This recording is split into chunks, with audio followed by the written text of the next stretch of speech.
ഒരാൾ അച്ഛൻ മരിച്ചിട്ട് ശ്രാദ്ധം ചെയ്യാൻ വേണ്ടിയിട്ട്, ശ്രാദ്ധകർമ്മത്തിൽ വെച്ച് വലിയ ശ്രാദ്ധമാണ് ഗയാശ്രാദ്ധം. അവിടെ ചെന്നപ്പോൾ അവിടുത്തെ പണ്ഡിറ്റ് പറഞ്ഞു, എല്ലാ മന്ത്രങ്ങളൊക്കെ ചൊല്ലി കഴിഞ്ഞു, ഇനി പിണ്ടം പാദത്തിൽ വെക്കുക, ഞാൻ ചൊല്ലുന്ന മന്ത്രമൊക്കെ ആവർത്തിച്ചോളൂ. എന്തൊക്കെയോ പറഞ്ഞു. ഇയാൾക്ക് സംസ്കൃതം അറിയാത്തതുകൊണ്ട് ഇയാൾ മലയാളത്തിൽ പറഞ്ഞു.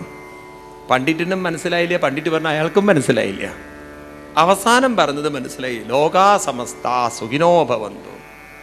എന്നാലൊന്ന് ഉറപ്പ് വരുത്താൻ വേണ്ടി ഇദ്ദേഹം ചോദിച്ചു, അതിൻ്റെ അർത്ഥം എന്താ പണ്ഡിറ്റേന്ന്, മീനിങ് ക്യാ ഹേ? പറഞ്ഞു സബ്കോ അച്ഛാ ഓനാ ചാഹിയേ. അപ്പോൾ ഇദ്ദേഹത്തിന് കുറച്ച് ഹിന്ദി അറിയുന്നതുകൊണ്ട് ചോദിച്ചു, വീട്ടിൻ്റെ അടുത്തുള്ള ഗോപാലൻ നായർ അതിൽ പെടുമെന്ന് ചോദിച്ചു. ലോകാ സമസ്ത സുഖിനോ ഭവന്തു എന്ന് പറഞ്ഞു കഴിഞ്ഞാൽ വീട്ടിൻ്റെ അടുത്തുള്ള ഗോപാലൻ നായർ പെടാതിരിക്കുമെന്ന്. എന്നാ പറഞ്ഞു, ആ മനുഷ്യനൊഴിച്ച് ബാക്കി ആർക്ക് വേണമെങ്കിലും ഞാൻ ലോകാ സമസ്ത പറയാം. ആ ദുഷ്ടാത്മാവ് കാരണമാണ് ഞങ്ങളുടെ ജീവിതത്തിൽ ഇത്ര അനുഭവങ്ങൾ അനുഭവിച്ചത്. ഗോപാലൻ നായർക്ക് ശാന്തി കിട്ടാൻ ഞാൻ സമ്മതിക്കില്ല.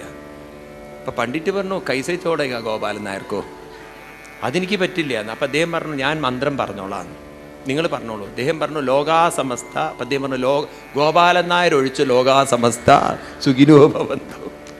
ഗോപാലൻ നായർക്ക് ശാന്തി കൊടുക്കണ പ്രശ്നമില്ല. ഈ തരത്തിലുള്ള കുനിറ്റ് ബുദ്ധിയുള്ളവർ ഏത് അമ്പലത്തിൽ പോയിട്ടാണ് നേരെയാവാൻ പോണത്? മനസ്സിലായില്ലേ നിങ്ങൾക്ക്? അപ്പം അതുകൊണ്ട് ഇവിടെ ധ്രുവൻ തളരുന്ന ഒരു അവസ്ഥയിൽ അമ്മ ഒരു പോസിറ്റീവ് ചാർജ് കൊടുത്തപ്പോൾ അതിൽ നിന്നും സടകുടഞ്ഞ് എണീറ്റിട്ട് കുട്ടി അത് ആ ഡ്രസ്സൊക്കെ മാറി നേരെ തപസ്സിന് വേണ്ടി പോകുന്നു. വഴിയിൽ വെച്ച് കാണുന്നു നാരായണ നാരായണ, നമ്മുടെ ഇൻ്റർനാഷണൽ നെറ്റ് സർവീസ്, അതാണ് നാരദ മഹർഷി. അദ്ദേഹത്തിനെ കണ്ടു. നാരദർ ചോദിച്ചു, എന്താ കുട്ടി, എവിടെയാണ് പോകുന്നത്, എങ്ങനെയാണ്, എവിടെയാന്നൊക്കെ ചോദിച്ചപ്പോൾ കുട്ടി പറഞ്ഞു, എൻ്റെ ചെറിയമ്മയുടെ വാക്കുകൾ, ഏതായാലും ഞാൻ തപസ് ചെയ്ത് അമ്മ പറഞ്ഞു ആരൊക്കെ കൈവിട്ടാലും ഭഗവാൻ കൈവിടില്ല, അങ്ങനെ ഒരു ഭഗവാൻ ഉണ്ടെങ്കിൽ ഒന്ന് കാണണം, ഒന്ന് പോയി കാണണമല്ലോ, തപസ് ചെയ്യാൻ പോകണം. നാരദർ പറഞ്ഞു, എൻ്റെ കുട്ടി കളിച്ച് നടക്കേണ്ട പ്രായത്തിൽ കാർട്ടൂണുകൾ ഇഷ്ടംമാതിരി ഉണ്ട്, ടി വിയിൽ ചാനൽ മാറി മാറി കാണാൻ പറ്റുന്ന ഈ പ്രായത്തിൽ, കളിക്കേണ്ട പ്രായത്തിൽ തപസ് ചെയ്യാൻ പോകും, എന്താ നിനക്ക് ഭ്രാന്തുണ്ടോ എന്ന്. ഉടനെ കുട്ടി ചോദിച്ചു, അങ്ങയുടെ പേര് നാരദൻ തന്നെയാണോ എന്ന് ചോദിച്ചാൽ എങ്ങനെ മനസ്സിലായെന്ന്. അല്ല, അങ്ങ് വഴി മുടക്കാൻ കഴിവുള്ള ഒരാളാണെന്ന് കേട്ടിട്ടുണ്ട്. ഉടനെ പറഞ്ഞു, അയ്യോ ഞാൻ വഴി മുടക്കുന്ന ആളല്ല, വഴി നേരെയാക്കുന്ന ആളാണ്. ആ നാരദ മഹർഷി പറഞ്ഞു കൊടുത്തു, കുട്ടിയോട് പറഞ്ഞു, തപസ് ചെയ്യാൻ പോവൂ, അതിന് പറ്റുന്ന ഇടമുണ്ട്, പുണ്യം മധുവനം എത്ര സാന്നിധ്യം നിത്യദാഹരേ. ഒരു സത്സംഗ സംസ്കാരമുള്ള സ്ഥലമായിരുന്നു മധുവനം, അവിടേക്ക് പോയിക്കോളൂ. അങ്ങനെ കുട്ടി പോകുന്നു. ധ്യാനം പരിശീലിച്ചു, പ്രാർത്ഥനയല്ല, എന്താണ് ധ്യാനം. അവിടെ ഇരുന്ന് കുട്ടി നിവർന്നിരുന്ന് കൈയും കാലും കഴുകി നിവർന്നിരുന്ന് ചമ്രം പടിഞ്ഞ് നിവർന്നിരുന്ന് ധ്യായതോ ഭഗവത് രൂപം, ഏതാണ് ഭഗവാന്റെ ചതുർഭുജ രൂപത്തെ ധ്യാനിച്ചുകൊണ്ട് പ്രാണായാമമൊക്കെ ചെയ്ത് ധ്യാനം ചെയ്ത് ഒരു മന്ത്രവും പറഞ്ഞു കൊടുത്തിരുന്നു നാരദര്. ഓം നമോ ഭഗവതേ വാസുദേവായ എന്ന മന്ത്രവും കൂടി പറഞ്ഞു കൊടുത്ത് അത് ജപിച്ചു എന്നാണ്. അങ്ങനെ 6 മാസക്കാലം ആ കുട്ടി മനസ്സിൽ ആ രൂപവും കണ്ട് നാമവും മനസ്സിൽ ജപിച്ച് മനസ്സിനെ അത്രമാത്രം പരിവർത്തനം വരുത്തിയെടുത്തു. നമ്മുടെ കുട്ടികൾക്കൊക്കെ നിങ്ങൾ പറഞ്ഞു കൊടുക്കണം, 3 കാര്യങ്ങൾ ഒരു കുട്ടിയുടെ വിജയത്തിന് ആവശ്യമാണ്. 3 കാര്യങ്ങൾ നമ്മുടെ കുട്ടികൾക്ക് പലപ്പോഴും ഇല്ലാത്ത ചില കാര്യങ്ങളാണ്. ഒന്നാമത്തത്, ഏത് കാര്യത്തിലും നമ്മളൊരു കാര്യം ചെയ്യുന്ന സമയത്ത് കോൺസെൻട്രേഷൻ ആവശ്യമാണോ, വേണോ വേണ്ടയോ? രണ്ടാമത്തത്, കോൺഫിഡൻസ് ആവശ്യമാണോ, വേണോ? കാര്യം ചെയ്യാനുള്ള ഒരു ധൈര്യം ആവശ്യമുണ്ട്.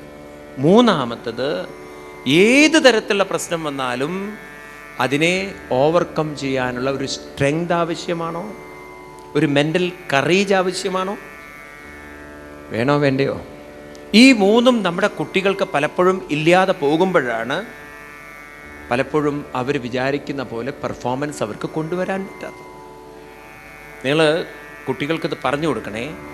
അവരൊക്കെ നിങ്ങളുടെ കുട്ടികൾ പഠിക്കുന്നവരുണ്ടെങ്കിൽ ഈ സീക്രട്ട് ഓഫ് മാർക്ക് കിട്ടുന്നതിൻ്റെ സീക്രട്ട് ഉണ്ടല്ലോ, അത് പലപ്പോഴും അമ്മമാരൊക്കെ മനസ്സിലാക്കുന്നത് അതാണ്. നിങ്ങൾ ഈ കുട്ടികളെ ഇരുന്ന് ട്യൂഷനൊക്കെ കൊടുത്ത് നശിപ്പിക്കുന്നത്. കുറേ കണ്ടമാനം ഇരുന്ന് പഠിപ്പിക്കുന്നതിലല്ല കുട്ടികൾ മാർക്ക് സ്കോർ ചെയ്യുന്നത്. ഏത് വിഷയത്തിലും മാർക്ക് സ്കോർ ചെയ്യാൻ പറ്റുന്നത് ഒരു വിഷയത്തെ മനസ്സിലാക്കുമ്പോഴാണ്. മനസ്സിലാവണമെങ്കിൽ ശ്രദ്ധിക്കണേ, നമ്മളിൽ 2 പവർഫുൾ എക്യുപ്മെൻ്റാണ് നമ്മുടെ ബ്രെയിൻ സിസ്റ്റത്തിൽ. ഒന്ന് മനസ്സ്, 2 ബുദ്ധി. ഇത് ശ്രദ്ധിക്കൂ നിങ്ങൾ, മനസ്സും ബുദ്ധിയും. മനസ്സെന്ന എക്യുപ്മെൻറ്റിലാണ് ഇൻട്രസ്റ്റ് ഇരിക്കുന്നത്, കൺഫ്യൂഷൻ ഇരിക്കുന്നത്, ഡൗട്ട് ഇരിക്കുന്നത്, ഫിയർ ഇരിക്കുന്ന ഒക്കെ ഏതിലാണ്? മനസ്സിലാണ്. ബുദ്ധി എന്ന് പറയുന്ന ഇൻ്റലക്റ്റിലാണ് ഏത് കാര്യവും മനസ്സിലാക്കി അബ്സോർബ് ചെയ്ത് അവിടെ റെക്കോർഡ് ചെയ്ത് പിടിച്ചു നിർത്താൻ പറ്റുന്നത്. ഇപ്പം ഞാൻ ഉദാഹരണം പറയുകയാണെങ്കിൽ, നിങ്ങൾക്ക് ഭാഗവതം കേൾക്കാൻ ഇൻട്രസ്റ്റ് ഉണ്ട്. അപ്പം നിങ്ങളെ ഇങ്ങോട്ട് കൊണ്ടുവരുന്നത് മനസ്സാണ്. ആണോ അല്ലയോ? ഇനി ഇവിടെ ഇരുന്ന് നിങ്ങൾ ഞാൻ പറയുന്ന കാര്യങ്ങൾ കേൾക്കുമ്പോൾ ഇതെല്ലാം പോകുന്നത് നിങ്ങളുടെ ബുദ്ധിയിലേക്കാണ്. അപ്പം എത്രത്തോളം നിങ്ങൾക്കത് മനസ്സിലാവുന്നുണ്ടോ നിങ്ങളുടെ ബുദ്ധിയിൽ അത് കിടക്കും. ഉണ്ടോ ഇല്ലയോ? എന്നാൽ നമ്മുടെ കുട്ടികൾക്ക് എന്ത് പറ്റുമെന്ന് ചോദിച്ചു കഴിഞ്ഞാൽ, ക്ലാസ്സിലെത്തുന്ന സമയത്ത് കേൾക്കാൻ യാതൊരു മനസ്സിലായില്ല. ഒരു ടീച്ചർ ക്ലാസ്സിൽ വരുമ്പോൾ കേൾക്കാൻ യാതൊരുവിധ ഇൻട്രസ്റ്റ് ഇല്ല അവർക്ക്. ഇൻട്രസ്റ്റ് ഇല്ലാത്തത് കൊണ്ട് തന്നെ ടീച്ചർ പറയുന്നതൊന്നും എങ്ങോട്ട് പോകില്ല. അപ്പം നോക്കൂ, നിങ്ങൾ ഇവിടെ ഇരിക്കുന്നു ഇൻട്രസ്റ്റ് ഇല്ലാതെ, ഞാൻ പറയുന്നതൊക്കെ നിങ്ങളുടെ തലയുടെ മുകളിൽ കൂടെ പോകും. ക്ലിയർ ആണോ അല്ലയോ? ഏത് വിഷയവും നമുക്ക് മനസ്സിലാക്കാൻ പറ്റണമെങ്കിൽ അതിൽ ഒരു ഇൻട്രസ്റ്റ് വേണം. ആ ഇൻട്രസ്റ്റ് മനസ്സിൻ്റെ കാര്യമാണ്, അബ്സോർബ് ചെയ്യുന്ന ബുദ്ധിയുടെ കാര്യം. ക്ലിയർ? അപ്പോൾ നിങ്ങളുടെ ജോലി എന്താണെന്ന് വെച്ച് കഴിഞ്ഞാൽ, ആ കുട്ടിയുടെ മനസ്സിലൊരു ഇൻട്രസ്റ്റ് ജനറേറ്റ് ചെയ്യുന്ന അങ്ങനെയുള്ളൊരു മനസ്സാണ് ഉണ്ടാക്കി കൊടുക്കുന്നതെങ്കിൽ ടീച്ചർമാർക്ക് പറഞ്ഞു കൊടുക്കുന്നത് വേഗം കുട്ടികൾക്ക് മനസ്സിലാവും. മനസ്സിലാകും തോറും ആ കുട്ടിക്ക് ട്യൂഷന് പോകേണ്ട കാര്യമില്ല. ക്ലിയറാണോ ഞാൻ പറയുന്നത്? ശരിയാണോ അല്ലയോ? അതിന് പകരം ഇൻട്രസ്റ്റ് ഇല്ലാത്ത കാര്യം കേട്ട് വീണ്ടും ഒരു ടീച്ചറുടെ അടുത്ത് ട്യൂഷന് പോകുമ്പം അവിടെയും അതിന് ഇൻട്രസ്റ്റ് ഇല്ലെങ്കിൽ അതിനെ തല്ലി പഠിപ്പിക്കുകയല്ലേ അത്. ഇനി രണ്ടാമത്തെ കാര്യം, ഒരു കാര്യം നമ്മൾ മനസ്സിലാക്കി കഴിഞ്ഞാൽ അത് നമ്മൾ പ്രയാസപ്പെട്ടിട്ടാണ് മനസ്സിലാക്കി വെക്കുന്നതെങ്കിൽ, ബൈഹാർട്ട് പഠിക്കുന്നതെങ്കിൽ എപ്പോഴും ഒരു ഡൗട്ട് ഉണ്ടാവും, ഞാനത് മറക്കുമോ. ഉദാഹരണത്തിന്, നിങ്ങൾ കാര്യം മനസ്സിലാക്കാതെ, അതിൻ്റെ എന്താ പറയുക, അർത്ഥം മനസ്സിലാക്കാതെ നിങ്ങൾ മന്ത്രം ബൈഹാർട്ട് പഠിച്ചാലും അതൊറ്റയ്ക്ക് ചൊല്ലുമ്പോൾ ഒരു സംശയമാണ്, ഇടയ്ക്കൊന്ന് വിട്ടുപോകുമോ എന്നുള്ളത്. ക്ലിയറാണോ? ഈ സംശയത്തോടുകൂടി കുട്ടി പരീക്ഷയ്ക്ക് പോകുമ്പോൾ ആ മനസ്സിൽ ഫിയർ വരും, ഭയം വരുമ്പോൾ അസ്വസ്ഥമാവും. മനസ്സ് അസ്വസ്ഥമാകും തോറും ഈ ബുദ്ധിയിലുള്ളതൊന്നും എവിടെ വരില്ല? മനസ്സിൽ വരില്ല. മനസ്സിൽ വരാത്തതുകൊണ്ട് കുട്ടിക്ക് എഴുതി വയ്ക്കാൻ പറ്റില്ല. അപ്പം പ്രശ്നം മുഴുവൻ സൃഷ്ടിക്കുന്ന സാധനം, അയ്യോ നിങ്ങൾ കൂടെ വരുന്നില്ല. കുട്ടിയുടെ ബുദ്ധിക്കല്ല പ്രശ്നം ഉണ്ടാക്കുന്നത് മുഴുവൻ ഈ മനസ്സാണ്. ആണോ അല്ലയോ? അപ്പം മനസ്സിൽ ഇൻട്രസ്റ്റ് ഉണ്ടെങ്കിൽ ബുദ്ധി അബ്സോർബ് ചെയ്യും. ബുദ്ധിക്ക് കാര്യം മനസ്സിലായാൽ മനസ്സിന് ഡൗട്ടും ഉണ്ടാവില്ല, മനസ്സിന് അത് അവതരിപ്പിക്കാൻ പേടിയും ഉണ്ടാവില്ല. അപ്പം ഈ വികാരങ്ങളെയൊക്കെ എങ്ങനെയാണ് മാനേജ് ചെയ്യുക നമ്മൾ? അതിനാണ് കുട്ടികളെ 3 കാര്യങ്ങൾ നിങ്ങൾ പഠിപ്പിക്കേണ്ടത്. ഒന്നാമത്തത് ബ്രീതിങ് എക്സസൈസ്. ഡീപ് ബ്രീത്ത് എടുക്കാൻ കുട്ടികളെ നിങ്ങൾ പഠിപ്പിച്ചു നോക്കൂ. അവരുടെ മൈൻഡ് റിലാക്സ് ചെയ്യുന്നതോറും ഇൻട്രസ്റ്റ് വരും. അതാണ് അതിൻ്റെ രഹസ്യം. അതുകൊണ്ട് നമ്മുടെ ഋഷീശ്വരന്മാർ കണ്ടെത്തിയ, മനസ്സിനെ ഡെവലപ്പ് ചെയ്യാൻ അവർ കണ്ടെത്തിയ 3 പവർഫുൾ കാര്യങ്ങളാണ്. ഒന്ന് ബ്രീതിങ്, അതിനെ പ്രാണായാമം എന്ന് പറയും. നിങ്ങൾ ശങ്കരാചാര്യസ്വാമികളുടെ കൃതി എടുത്ത് നോക്കിക്കഴിഞ്ഞാൽ ശങ്കരാചാര്യസ്വാമികൾ പറയും, പ്രാണായാമം പ്രത്യാഹാരം നിത്യാനിത്യ വിവേക വിചാരം. കേട്ടിട്ടില്ലേ? അതുപോലെ കൃഷ്ണൻ 6-ാം അധ്യായത്തിൽ തുടങ്ങും, അവിടെയും പറയും പ്രാണായാമം. രണ്ടാമത്തതാണ് പ്രണവം എന്ന് പറയുന്നത്, ഓങ്കാരമന്ത്രം. ഓങ്കാരമന്ത്രം ചൊല്ലുന്തോറും ഒരു കുട്ടിക്ക് കോൺഫിഡൻസ് ജനറേറ്റ് ചെയ്യാൻ തുടങ്ങും. നിങ്ങൾ നോക്കൂ, പരിശ്രമിച്ചു നോക്കൂ. ഞാൻ പറയുന്നത് മൂന്നാമത്തതാണ് ധ്യാനം എന്ന് പറയുന്നത്. അവിടെയാണ് സ്ട്രെങ്ത് ഡെവലപ്പ് ചെയ്യുക. ഒരു കാര്യം ചെയ്യാനുള്ളത് കോൺഫിഡൻസും, ഒരു പ്രശ്നത്തെ ഓവർകം ചെയ്യാൻ മെൻ്റൽ സ്ട്രെങ്ത്, മെഡിറ്റേഷൻ. ഇത് നമ്മൾ ഈ 3 കാര്യങ്ങൾ, പ്രാണായാമം, പ്രണവം, ധ്യാനം, നിരന്തരം ഒരു കുട്ടിക്ക് നിങ്ങൾ കൊടുക്കുന്നുവെങ്കിൽ ഞാൻ പറയും ഡൽഹിയെപ്പോലുള്ള ഒരു സംഭവം ഇനി ഒരിക്കലും സംഭവിക്കില്ല.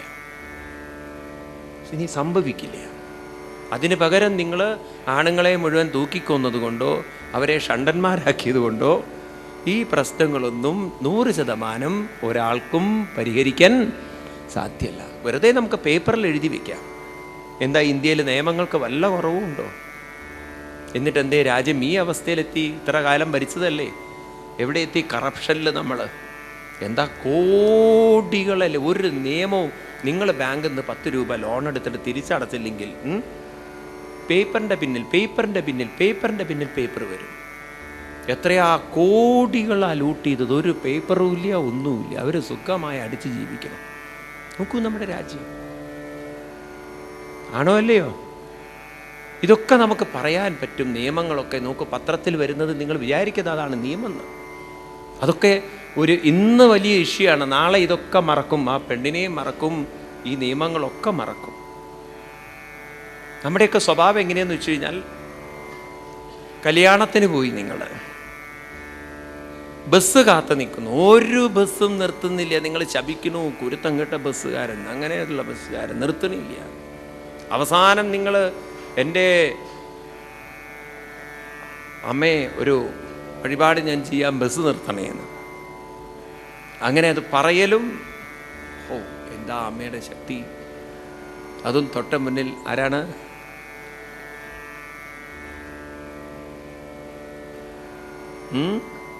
മണപ്പുള്ളിക്കാവിൽ അമ്മേ പറഞ്ഞതും ബസ് നിന്നു. ബസ്സിൽ അങ്ങോട്ട് കയറി. ആ ബസ്സുകാരൻ വണ്ടിയെടുത്തു. വഴിയിൽ ഓരോ സ്ഥലത്തും നിന്ന് വിളിച്ചു ചോദിക്കണ്ട, കയറണോ കയറിയിട്ട് പോവാൻ. അങ്ങനെ അരിച്ചരിച്ച് നിന്ന് പോകുമ്പോൾ നിങ്ങൾ പറയും, ഇങ്ങനെ ഒരു കുരുത്തം കെട്ട ഒരു ഡ്രൈവറുടെ ബസ്സിലാണല്ലോ കയറിയത്, ഇങ്ങനെ നിർത്തി കൊടുക്കേണ്ട കാര്യമുണ്ടോ? അടിച്ചു വിട്ടൂടെ എന്ന്. കിട്ടാതിരിക്കുമ്പോൾ കിട്ടണേന്നൊരു പ്രാർത്ഥന, കിട്ടിക്കഴിഞ്ഞാൽ ഇനി എവിടെയും നിർത്തണ്ട, അടിച്ചു വിട്ടോളൂ. 2 പേര് ട്രെയിനിലിരുന്നിട്ട് ഭയങ്കര ബഹളം. പാലക്കാട് നിന്ന് കയറിയതാ. രാത്രി കോയമ്പത്തൂരിലേക്ക് പോവുക. 2 പേരും ഭയങ്കര ബഹളം. ഒരാൾ പറയുന്നു ഗ്ലാസ് പൊക്കണം എന്ന്, ഒരാൾ പറയുന്നു ഗ്ലാസ് താഴ്ത്തണം. ചോദിച്ചു എന്തിനാ ഗ്ലാസ് പൊക്കുന്നത് എന്ന്. പറഞ്ഞു ഡോക്ടർ പറഞ്ഞിട്ടുണ്ട് നല്ല കാറ്റ് കൊള്ളണം, ഹൃദയരോഗിയാണത്രേ. മറ്റേ ആൾ പറഞ്ഞു ഞാൻ ആസ്മ രോഗിയാണ്, ഡോക്ടർ പറഞ്ഞിട്ടുണ്ട് തണുത്തതൊന്നും കൊള്ളരുതെന്ന്. അങ്ങോട്ടും ഇങ്ങോട്ടും ഒരാൾ പൊക്കും, മറ്റൊരാൾ അടയ്ക്കും, ഒരാൾ പൊക്കും, ഒരാൾ അടയ്ക്കും, ഒരാൾ. ഇതൊക്കെ കൂടി ഇങ്ങനെ നടക്കുമ്പം TTR വന്നു. TTR പറഞ്ഞു എന്തിനാ നിങ്ങൾ ആ ഗ്ലാസ് കേടുവരുത്തുന്നത്, എന്തിനാ നിങ്ങളത്? പറഞ്ഞു ഡോക്ടർ എന്നോട് പറഞ്ഞിട്ട് കാറ്റ് കൊള്ളണമെന്ന്. മറ്റാൾ പറഞ്ഞു എനിക്ക് കാറ്റ് പോകും, അതുകൊണ്ട് കാറ്റ് കൊള്ളരുതെന്ന് പറഞ്ഞിട്ടുണ്ട്.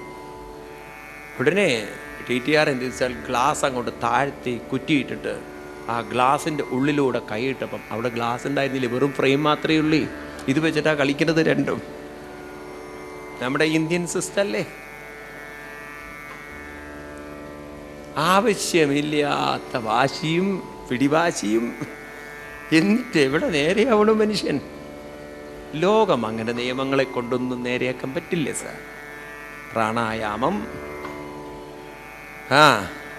പ്രണവം, ധ്യാനം, ഇതൊക്കെ നിങ്ങൾ ചെയ്തു നോക്കൂ. നിങ്ങൾക്ക്, ഞാനിതൊന്നും കുട്ടികൾക്ക് വേണ്ടി മാത്രമല്ല പറഞ്ഞത്, നിങ്ങൾക്ക് കൂടെ വേണ്ടി. മനസ്സിലാവുണ്ടോ നിങ്ങൾക്ക്?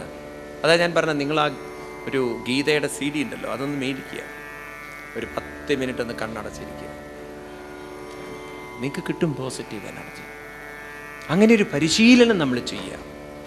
ധ്രുവൻ അങ്ങനെ പരിശീലിച്ചതും 6ാമത്തെ മാസം അദ്ദേഹത്തിൻ്റെ മുന്നിൽ ശംഖചക്ര കഥാരൂപത്തിൽ ഭഗവാൻ പ്രകടമായി എന്നാണ്.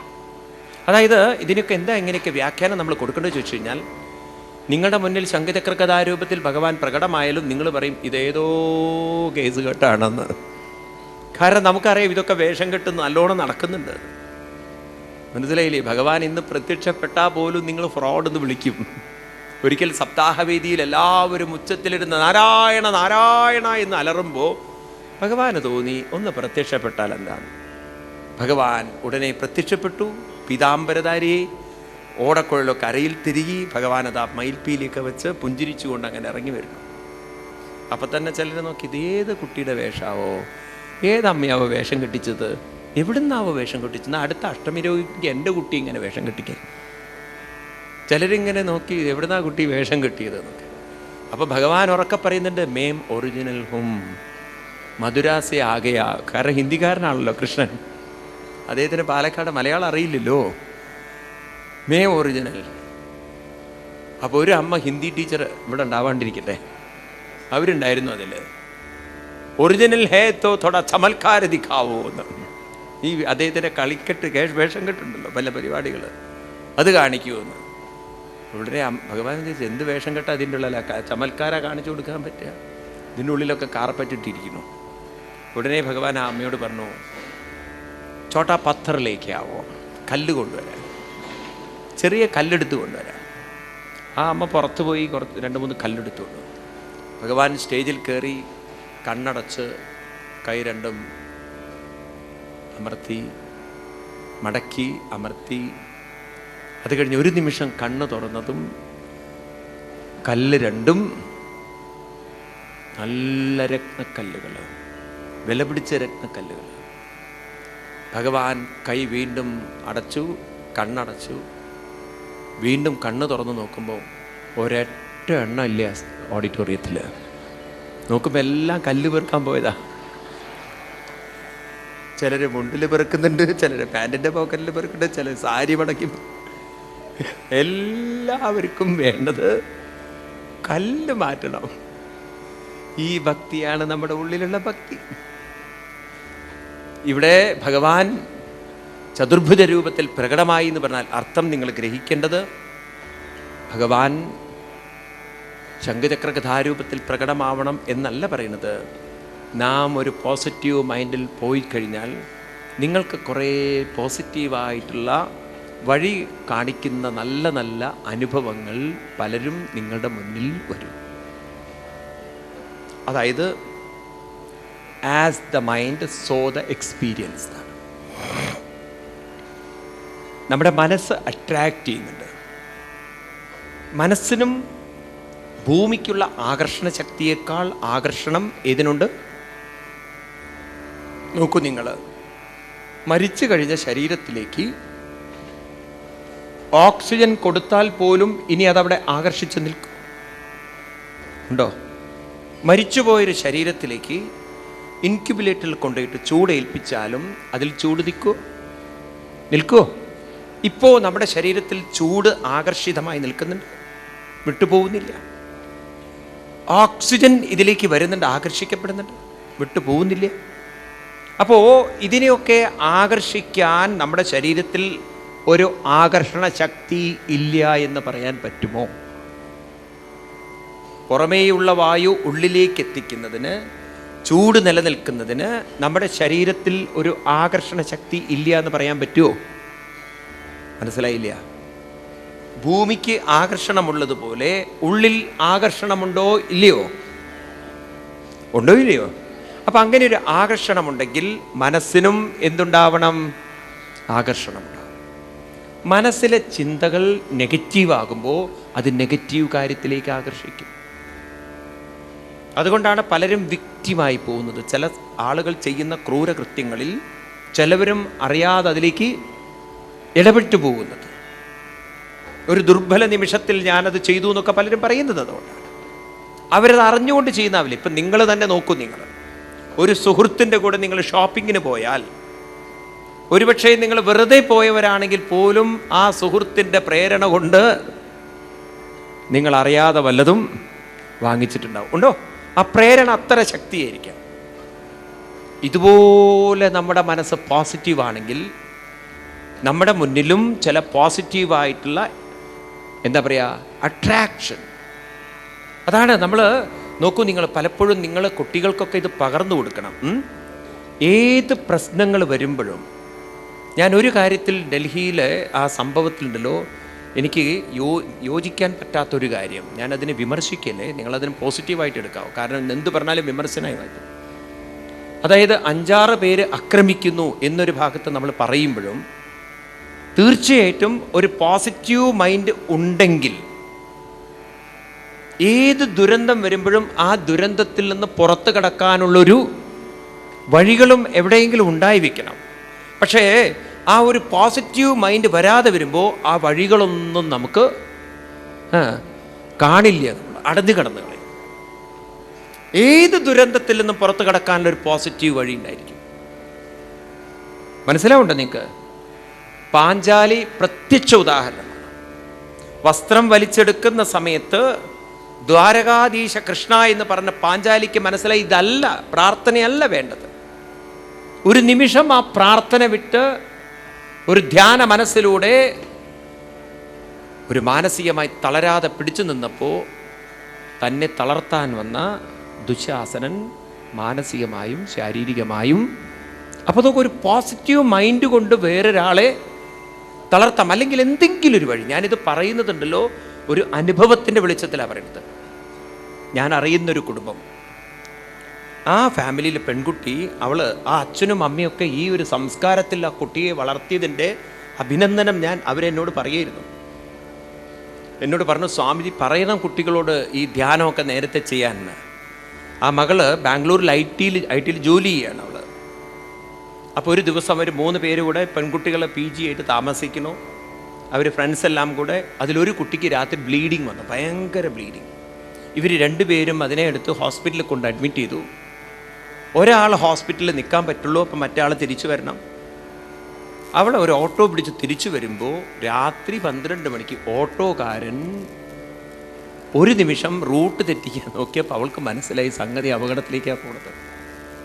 ആ ബുദ്ധി അപ്പം പ്രവർത്തിച്ചു. അവൾ എന്ത് ചോദിച്ചാൽ, ആ ഓട്ടോക്കാരൻ തിരിച്ചതും തോളിൽ തട്ടിയവൻ്റെ, അവൻ ബ്രേക്ക് ചെയ്ത് തിരിഞ്ഞു നോക്കുമ്പോഴേക്കും ഇവൾ വണ്ടിയിൽ നിന്ന് ചാടിയത് മാത്രമല്ല, നേരെ മറ്റേ റോഡിൻ്റെ ഇപ്പുറത്തേക്ക് വന്ന് ഡിവൈഡറിൻ്റെ അപ്പുറത്തേക്ക് ചാടി. കാരണം ഇവൾക്കറിയാം അങ്ങോട്ട് ചാടി ഓട്ടോ അങ്ങോട്ട് കൊണ്ടുവരണമെങ്കിൽ കുറേ യൂട്ടേൺ എടുത്ത് വരണം, അല്ലെങ്കിൽ അവൻ ഓടി വരണം. അവൾ അങ്ങോട്ട് ചാടുന്നതും പോലീസ് വണ്ടിയാണ് വരുന്നത്. അപ്പം അവൾ പറയണം, ആ സമയത്ത് എനിക്ക് തട്ടാനും ചാടാനും തോന്നിയിട്ടില്ല, എങ്കിൽ ആ പോലീസ് വണ്ടി പോവുമായിരുന്നു. ഉടനെ ഇവൾ പോലീസ് വണ്ടിയിലിരുന്ന് ഓഫീസിൽ സിഒന് ഫോൺ ചെയ്ത്, ഞാൻ ഇന്ന വണ്ടിയിലാണ്, പോലീസ് വണ്ടിയിലാണ്, ഇന്ന പോലീസുകാരനാണ് എൻ്റെ അടുത്തിരിക്കുന്നത്, ഇതാ ഞാൻ ഫോൺ കൊടുക്കണമെന്ന് പറഞ്ഞിട്ട് അവരെ കൊണ്ട് കണക്ട് ചെയ്തിട്ട്, കാരണം പോലീസുകാരും ഏത് ടൈപ്പാന്ന് പറയാൻ പറ്റില്ലല്ലോ, ഇന്ന് അതും വിശ്വസിക്കുന്നവരും ഇന്ന് കാലം എന്താണെന്നൊന്നും പറയാൻ പറ്റില്ല. അവളോടനെ അവൾ ഫോൺ കണക്ട് ചെയ്തിട്ട് ആ പോലീസുകാരനോട് അവിടെ കൊണ്ടുവിടാൻ പറഞ്ഞപ്പോൾ, ഇതൊക്കെ ആ നിമിഷം തോന്നണമെങ്കിൽ ഒരു പോസിറ്റീവ് മൈൻഡ് വേണ്ടേ? അതല്ല, ഒരു പക്ഷേ അവൾ ആ ഫ്രണ്ടിൻ്റെ ആ അവസ്ഥയെ ഓർത്ത് ദുർബലമായി ചിന്തിച്ചുകൊണ്ടാണ് വരുന്നതെങ്കിൽ ഈ ചെയ്യുന്ന ദുരന്തങ്ങളെ, ക്രൂരതകളെ ഒരുപക്ഷെ തിരിച്ചറിയാൻ സാധിക്കില്ല. ഞാൻ ഈ ഡൽഹിയിലെ സംഭവത്തെ കാണുന്നത്, ഈ പെൺകുട്ടിയെ പെട്ടെന്ന് കയറി ആക്രമിക്കുന്ന ആവില്ല. അവരുടെ നോട്ടം, അവരിങ്ങനെ വാച്ച് ചെയ്തിട്ടുണ്ടാവണം. ആണോ? ശരിക്കും സ്ത്രീകൾക്കുണ്ടല്ലോ വളരെ നല്ലൊരു മനസ്സ് പ്രകൃതി തന്നിരുന്നു. ഇപ്പോൾ അത് നഷ്ടപ്പെടുത്തി. ഒരു ധ്യാന സംസ്കാരം സ്ത്രീകൾക്കുള്ളത് കൊണ്ട് ആണുങ്ങളെക്കാൾ കൂടുതൽ സെൻസിറ്റീവാണ് സ്ത്രീകളുടെ മനസ്സ്. എന്തിനാണെന്ന് വെച്ചാൽ, ഗർഭത്തിലിരിക്കുന്ന കുട്ടിയുടെ മനസ്സുമായി ട്യൂൺ ചെയ്യാൻ പ്രകൃതി അത്ര ഒരു ഒരു മെഡിറ്റേറ്റീവ് മൈൻഡ് സ്ത്രീകൾക്ക് കൊടുത്തിട്ടുണ്ട്. അതുകൊണ്ട് ഒരു ആണിനേക്കാൾ ദുരന്തം തിരിച്ചറിയാനുള്ള കഴിവ് കൂടുതൽ സ്ത്രീകൾക്കുണ്ട്. നോക്കൂ, നിങ്ങൾ ഇതിനൊക്കെ ഒന്ന് ഈ പത്രത്തിൽ എഴുതിയതുപോലെ വായിക്കരുത്. അതാണ് ഇതൊക്കെ പറയാനൊരു വിഷമം. കാരണം ഇത് പറയുമ്പോഴേക്കും ആളുകൾ വേറെ രീതിയിൽ വ്യാഖ്യാനിക്കും. മനസ്സിലാവേണ്ടത്, ഞാനൊരു സ്ത്രീകളെ വിമർശിക്കുകയാണെന്ന് നിങ്ങൾ കരുതരുത്. ദൈവീകമായ കുറേ ശക്തികളെ നമ്മളൊക്കെ നഷ്ടപ്പെടുത്തിയിട്ടുണ്ടെന്ന് അംഗീകരിക്കാൻ പലർക്കും പ്രയാസം. ഉണ്ടോ ഇല്ലയോ? കാരണം അച്ഛനമ്മമാർക്ക് ഈ ധ്യാന സംസ്കാരം നഷ്ടപ്പെട്ടു. അവർ കുട്ടികളെ രാവിലെ തന്നെ ട്യൂഷന് പറഞ്ഞേക്കുക, പുസ്തകം പഠിപ്പിക്കുക, ആ ടെൻഷനിലാണ് ജീവിപ്പിക്കുന്നത്. അതുകൊണ്ട് എന്ത് പറ്റി ചോദിച്ചു കഴിഞ്ഞാൽ, വരാൻ പോകുന്ന ദുരിതങ്ങളെ ഒരു പക്ഷേ ഇവർ കുറച്ചു നേരമൊക്കെ അവളെ വാച്ച് ചെയ്തിട്ടുണ്ടാവില്ലയോ? ചില പെരുമാറ്റങ്ങളൊക്കെ അവരുടെ അടുത്ത് ഉണ്ടാവില്ലേ? ഒറ്റയടിക്ക് കയറി പിടിക്കലാവില്ലല്ലോ, ആണോ? ഈ കാര്യങ്ങളൊക്കെ വരുമ്പോൾ തന്നെ ഒന്ന് കാര്യങ്ങളെ മുൻകൂട്ടി അറിയാൻ സാധിക്കുമെങ്കിൽ കയ്യിലൊരു മൊബൈൽ ഫോണൊക്കെ ഇല്ലേ? ഉണ്ടോ? ഒന്ന് ഫോൺ ചെയ്യാനും പോലീസിന് ഫോൺ ചെയ്യാനും. ഇവരൊക്കെ എന്താ, മെഡിക്കൽ കോളേജിലൊക്കെ ഒന്ന് പഠിക്കുന്നവർക്ക് ബുദ്ധിയില്ല എന്നൊന്നും പറയാൻ പറ്റുമോ? എന്താ നിങ്ങൾ അങ്ങനെ ഒരു ഭാഗം വായിക്കാത്തത്? ഞാൻ പറയുന്നത് മനസ്സിലാവുണ്ടോ നിങ്ങൾക്ക്? മനസ്സിലാവുണ്ടോ നിങ്ങൾക്ക്? ആത്മീയത എന്ന് പറയുന്നത് ഇത് ദൈവവുമായി ബന്ധപ്പെട്ടതല്ല, വരാൻ പോകുന്ന ദുരിതങ്ങളെ തിരിച്ചറിയാനുള്ള ഒരു ബുദ്ധി കണ്ടെത്താനുള്ള കഴിവാണ്. നോക്കൂ നിങ്ങൾ, കൃഷ്ണൻ ഇത് ഭഗവത്ഗീതയിൽ പറഞ്ഞിട്ടുണ്ടോ എന്ന് 10-ാം അധ്യായത്തിലെ 10-ാം ശ്ലോകം പഠിപ്പിക്കൂ നിങ്ങളുടെ കുട്ടികളെ. ഗീതയിൽ കൃഷ്ണൻ ഇങ്ങനെ പറഞ്ഞിട്ടുണ്ടോ എന്നുള്ളത്. ഗീതയിൽ ഓരോ ശ്ലോകങ്ങളെടുത്ത് നോക്കൂ, നിങ്ങൾ കാണാം. തേഷാം സതതയുക്താനാം ഭജതാം പ്രീതിപൂർവകം ദദാമി ബുദ്ധിയോഗം തം യേന മാമുപയാന്തി തേ. ആരാണോ പ്രീതിപൂർവകം ഭജതാം, പ്രീതിപൂർവകം ഭജിക്കുക എന്ന് പറഞ്ഞാൽ നിരന്തരം ധ്യാനം അഭ്യസിക്കുക. ആരാണോ ഡെയിലി മെഡിറ്റേഷൻ ചെയ്യുന്നത്, ദദാമി ബുദ്ധിയോഗം, എന്തു കൊടുക്കും? ബുദ്ധിയോഗം തരും. ബുദ്ധിയോഗം അവർക്കുണ്ടാവുമെന്ന് പറഞ്ഞാൽ ആ ബുദ്ധിയോഗത്തിലൂടെ മാമുപയാന്തി, എന്നെ അവർക്ക് പിടിക്കാൻ സാധിക്കും എന്ന് പറഞ്ഞാൽ ഇവിടെ അർത്ഥം ബുദ്ധിയോഗം വരും എന്ന് പറഞ്ഞാൽ വരാൻ പോകുന്ന ദുരിതങ്ങളെ മുൻകൂട്ടി കണ്ട് അതിൽ നിന്ന് രക്ഷപ്പെടാൻ അവർക്ക് സാധിക്കും. ഈ മനസ്സ് നമ്മുടെ കുട്ടികൾക്ക് വേണ്ടതല്ലേ? വേണോ വേണ്ടയോ? ഒരു മെഡിറ്റേഷൻ സംസ്കാരമൊക്കെ സ്കൂളിൽ പഠിപ്പിക്കുന്നുണ്ടോ? അറ്റ്ലീസ്റ്റ് അച്ഛനമ്മമാരെങ്കിലും പഠിപ്പിക്കേണ്ടത്. അതാണ് ഭാരതത്തിൻ്റെ സംസ്കാരം എന്ന് പറയുന്നത്. നിങ്ങൾ വായിക്കുന്ന ന്യൂസൊക്കെ 5 പേര് ഒരു പെണ്ണിനെ കയറി അങ്ങോട്ട് ബലാത്സംഗം ചെയ്തു, കൊന്നു. ഇതങ്ങോട്ട് വായിക്കുമ്പോഴേക്കും നമ്മളങ്ങോട്ട് കരുതുന്നത് 5 പേരങ്ങോട്ട് കയറി അങ്ങോട്ട് ചെയ്യുന്ന എല്ലാം നശിപ്പിക്കണമെന്നാണ്. ഇതിനൊക്കെ കുറേ സമയം ഒരു അവർ നോക്കുന്നുണ്ടാവും, ശ്രദ്ധിക്കുന്നുണ്ടാവും. ഈ കുട്ടിക്ക് എന്നെ സംബന്ധിച്ച് സഫീഷ്യൻ്റായൊരു സമയം ഇത് തിരിച്ചറിയാനും ദുരന്തത്തെ തിരിച്ചറിയാനും അതിന് വേണ്ടുന്ന ആക്ഷൻ എടുക്കാനും കാലം സമയം കൊടുത്തിട്ടുണ്ട്. പക്ഷേ ദൗർഭാഗ്യം എന്ന് പറയട്ടെ, അതൊന്നും ഒരു ദുർബല മനസ്സ് കാണാതെ പോകും. അവരൊക്കെ ഇരകളായിത്തീരും. ഞാൻ പറയുന്നത് ശരിയാണോ അല്ലയോ? ആണോ അല്ലയോ? ഇതൊക്കെ നിങ്ങൾ വേറെ ആളുകളുടെ ജീവിതത്തിൽ സംഭവിക്കുന്നുണ്ട്. അവരതിൽ നിന്ന് പുറത്ത് കിടക്കുന്നുണ്ട്. ചിലത് എന്താ പറയുക, മണത്തറിയാന്ന് പറയില്ലേ നമ്മൾ, ഉണ്ടോ ഇല്ലയോ? നമുക്ക് നിമിഷങ്ങളെ കൊണ്ട് മനസ്സിലാവും ചിലത് ശരിയല്ല എന്നുള്ളത്. ചില ആളുകളുടെ കൂട്ടുകെട്ട് തന്നെ നിങ്ങൾക്ക് മനസ്സിലാവില്ല, ഇത് ശരിയാവില്ല, ഉണ്ടോ ഇല്ലയോ? ഇതെനിക്ക് പറ്റിയതല്ല എന്ന് മനസ്സിലാക്കുന്നവർ എത്രയോ പേരുണ്ട്. അതുകൊണ്ട് ഭാരതത്തിൻ്റെ ആത്മീയത എവിടെ നഷ്ടപ്പെട്ടുവോ അന്ന് ഭാരതത്തിലുള്ളവരുടെ ദുരിതവും തുടങ്ങി. ഇത് നമുക്ക് മാറ്റിയെടുക്കണം. ഒരു ധ്യാന സംസ്കാരം നമുക്ക് തിരിച്ചു കൊണ്ടുവരണം. നമ്മുടെ കുട്ടികളൊക്കെ സ്കൂളിൽ പോകുന്നതിന് മുമ്പ് അല്പനേരം ഇരുന്ന് പറയൂ, ധ്യാനിക്കുന്നൊരു സംസ്കാരം. ഞാൻ പറയുന്നത് ഭഗവാൻ പറഞ്ഞ വാക്കുകളാണ്. ഭഗവത്ഗീതയിലെ 12-ാം അധ്യായത്തിലെ 6ഉം 7ഉം ശ്ലോകങ്ങൾ കൂട്ടി വായിക്കൂ. 6ഉം 7ഉം ശ്ലോകങ്ങൾ അവിടെ പറയും ഭഗവാൻ, ഏത്തു സർവാണി കർമാണി മയി സന്യസ്യ മത്പര അനന്യേനൈവ യോഗേന മാം ധ്യായന്ത ഉപാസതേ. ശ്രദ്ധിക്കേ, ആരാണോ എന്നെ അനന്യേനൈവ യോഗേന, ഞാൻ അന്യനല്ല എന്ന ബോധത്തോടുകൂടി പ്രാർത്ഥയന്ത എന്നല്ല വാക്കുപയോഗിച്ചത്, ധ്യായന്ത. എന്നെ ആരാണോ പറയൂ ധ്യാനിക്കുന്നത്, ഉപാസതേ ഉപാസനയിലൂടെ ധ്യാനിക്കുന്നത്, തേഷാമഹം സമുദ്ധർത്ത മൃത്യു സംസാര സാഗരാൽ ഭവാമിനചിരാൽ പാർത്ത മയ്യാവേശിത ചേതസാം. ഞാൻ അവരെ സമുദ്ധർത്ത എന്ത് ചെയ്യും? മൃത്യു സംസാര സാഗരാൽ ഉദ്ധർത്ത, മൃത്യു സംസാര സാഗരത്തിൽ നിന്നും അവരെ ഉയർത്തും. മനസ്സിലാവുണ്ടോ നിങ്ങൾക്ക്? ഇപ്പം ഏത് പ്രതിസന്ധികളിൽ നിന്നും നമുക്ക് കരകയറാൻ വഴി ധ്യാനത്തിലൂടെ ഉണ്ട് എന്നതുകൊണ്ടാവില്ലേ കൃഷ്ണൻ അത് എഴുതി വെച്ച് പറഞ്ഞിട്ടുണ്ടാവുക? അനന്യേനൈവ യോഗേന മാം, പറയുക വാക്ക് ധ്യായം. അതുകൊണ്ട് ധ്യാനത്തിലൂടെ ഉറപ്പിക്കേണ്ട ഒരു പ്രയോഗമുണ്ട്. ഞാനതൊക്കെ പറയുമ്പോഴാണ് പ്രഹ്ലാദിൻ്റെ ഒരു വരികൾ പറയാനാണ് നിങ്ങളോട് ഇത്രയൊക്കെ കൊണ്ടെത്തിച്ചത്. അവിടെ 6-ാം അധ്യായത്തിൽ 7-ാം സ്കന്ധത്തിൽ, ഭാഗവത്ഗീതയല്ല ഞാൻ പറയുന്നത്, ശ്രീമദ് ഭാഗവതമാണ്. 7-ാം സ്കന്ധത്തിൽ 6-ാമത് അധ്യായത്തിൽ 2-ാമത് ശ്ലോകത്തിൽ പ്രഹ്ലാദൻ പറയുന്നൊരു വരികളുണ്ട്. കുട്ടികളോട് പറയാണ്, സുഹൃത്തുക്കളോട്, കുട്ടികളെ, from where I got the strength. ബൂസ്റ്റിൽ നിന്നാണോ ഹോർലിക്സിൽ നിന്നാണോ എനിക്ക് സ്ട്രെങ്ത് കിട്ടിയത്? എവിടെ നിന്നാണ് എനിക്ക് സ്ട്രെങ്ത് കിട്ടിയത്? പറയുന്നു, എൻ്റെ സ്ട്രെങ്ത് എന്ന് പറയുന്നത് യഥാ ഹി പുരുഷസ്യേഹ വിഷ്ണോ പാദോപസർപ്പണം യദേഹ സർവഭൂതാനം ആത്മേശ്വര പ്രിയ സുഹൃത്. എന്താണ് പ്രിയ ഈശ്വര പ്രിയ സുഹൃത്ത്. എൻ്റെ ജീവിതത്തിൽ എൻ്റെ സുഹൃത്തായി ഞാൻ കൊണ്ടു നടക്കുന്നത്, എൻ്റെ ശക്തിയുടെ മുഴുവൻ ഉറവിടം, എൻ്റെ പ്രിയനായി ഞാൻ കൊണ്ടു നടക്കുന്നത് ഈശ്വര പ്രിയ സുഹൃത്ത്. ഇതാണ് നിങ്ങൾ പഠിക്കേണ്ടത്. എന്താണ് വാക്ക്? ഈശ്വര പ്രിയ സുഹൃത്ത്. പറയൂ. ഈശ്വര പ്രിയ സുഹൃത്ത്. ഈശ്വര പ്രിയ സുഹൃത്ത്. ആത്മാവ് തന്നെയാണ് ഈശ്വരൻ. ആ ഈശ്വരൻ തന്നെയാണ് പ്രിയൻ. ഈ പ്രിയൻ തന്നെയാണ് എപ്പോഴുമുള്ള സുഹൃത്ത്. അപ്പം നിങ്ങൾ ഒറ്റയ്ക്കാണോ?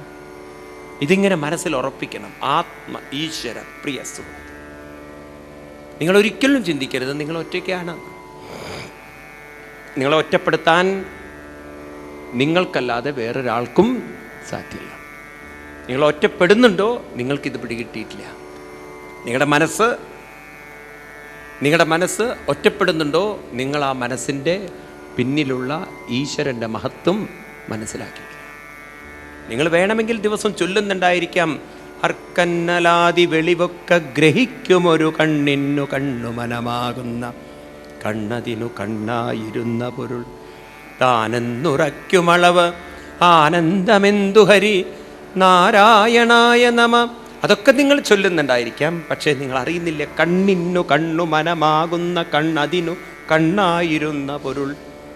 അങ്ങനെ ഒരു പൊരുൾ, ഒരു പരമാത്മശക്തി, അനന്തമായ ഈശ്വര ഊർജം,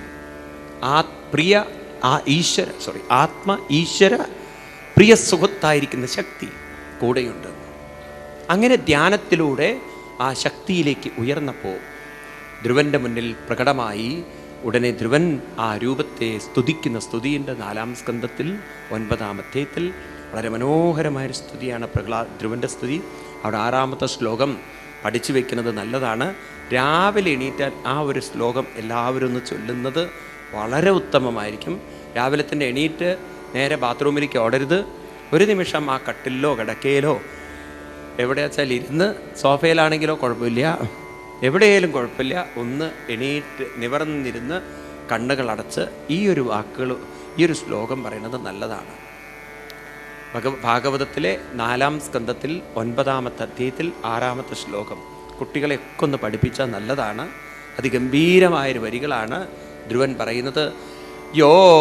യോന്തപ്രവിശ്യ മമ വാചമിമം പ്രസുപ്താം സഞ്ജീവയതി അഖിലശക്തിധരസ്വദാംനാം അന്യാം ച ഹസ്തചരണശ്രവണത്വഗാദിൻ പ്രാണാൻ നമോ ഭഗവതേ പുരുഷായ തുഭ്യം.